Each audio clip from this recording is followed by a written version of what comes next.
Continuamos con el ciclo de espiritualidad franciscana para la santidad. La espiritualidad franciscana está fundada principalmente en los escritos de San Francisco, que nos permiten un acercamiento mayor a su verdadera personalidad. Entonces, apoyados en los escritos, vamos a poder penetrar mejor en la espiritualidad de este hombre excepcional, cuya fascinación ha superado el desgaste del tiempo y aún parece que no para de crecer. Aunque de manera sintética vamos a poder descubrir su mensaje en toda su riqueza y tal vez podamos corregir también algunas apreciaciones sobre San Francisco alejadas de la realidad, algunas sostenidas por mucho tiempo. El movimiento franciscano surge en el interior de todo un movimiento de reforma surgido desde las bases en los siglos XII y XIII y no es otra cosa que un retorno a las fuentes de la inspiración evangélica, el estilo de vida de los apóstoles y de la Iglesia primitiva, para llevar el cristianismo a su realización plena. En lo que hoy se califica también como retorno a las fuentes, especialmente a partir del Concilio Vaticano II. El franciscanismo significó una ruptura con una situación concreta de la Iglesia y la sociedad de ese tiempo. San Francisco, insatisfecho ante la situación de una Iglesia cansada y envejecida, buscó las formas nuevas de vida inspiradas en el Evangelio. Esta misma exigencia de fidelidad y fecundidad se le presenta hoy al franciscanismo en cuanto a movimiento de vanguardia y de reforma permanente. La indicación, observen el Santo Evangelio de nuestro Señor Jesucristo, fue el fundamento y la base del modo de pensar y vivir de Francisco y la primitiva comunidad franciscana.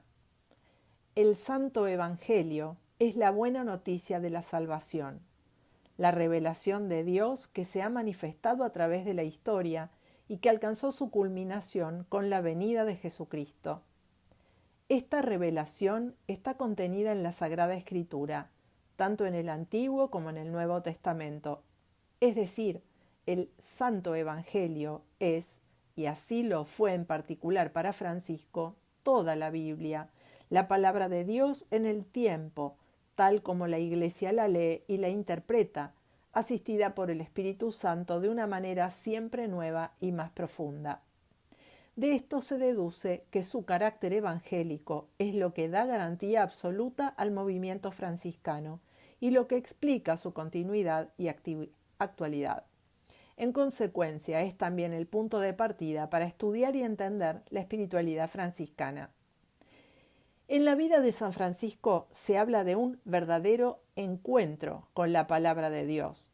Sucedió el año tercero de su conversión, el día de la fiesta de San Matías de 1208, en la Porciúncula, cuando Francisco escuchó aquel pasaje en el que Jesús envía a sus discípulos a predicar la buena nueva sin llevar nada para el camino.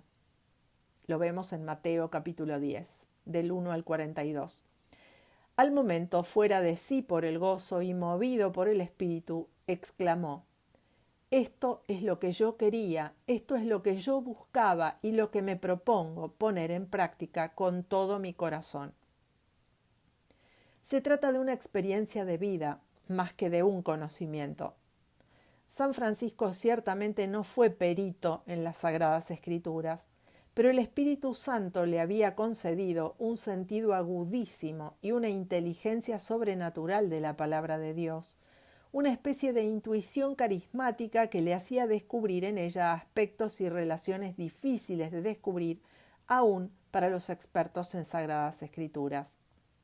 A partir de aquel primer encuentro con la palabra de Dios, la misma se convirtió casi en una obsesión para Francisco.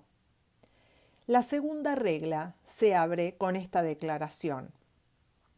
La regla y vida de los hermanos menores es esta: observar el Santo Evangelio de nuestro Señor Jesucristo.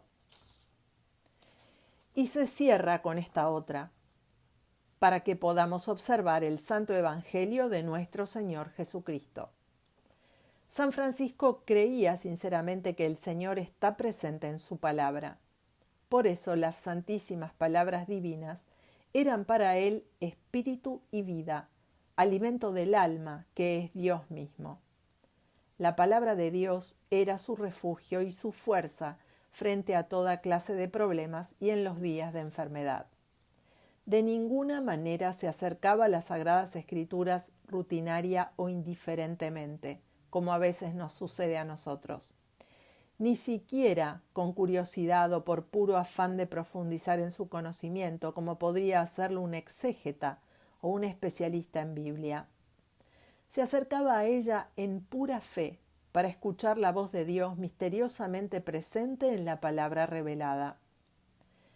San Francisco fue atento oyente de la palabra de Dios, con tal espíritu de pobreza interior, con un hambre y una sed verdadera. Fue el terreno apto del que habla la parábola del sembrador.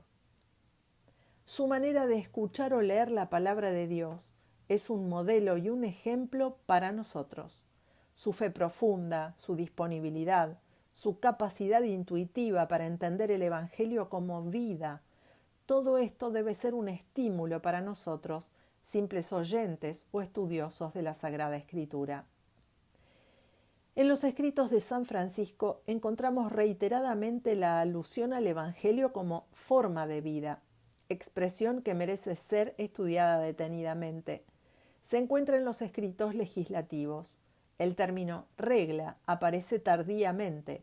En la primera regla, mucho más rica en contenidos bíblicos, no se habla de regla, sino de vida o norma y vida, aún para designar a la regla escrita.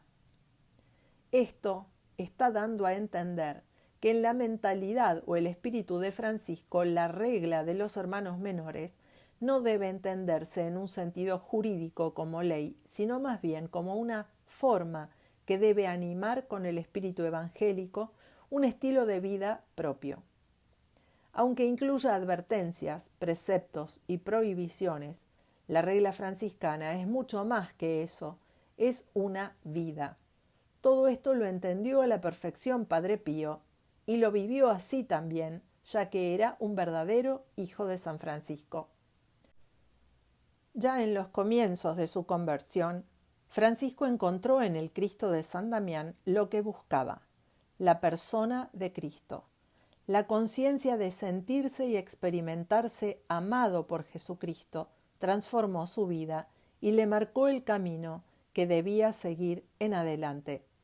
Padre Pío también se encontró con la persona de Cristo y le transformó su vida. Continuaremos. Paz y bien, en nombre de la animación de los grupos de oración de San Pío de Pietrelcina en Argentina.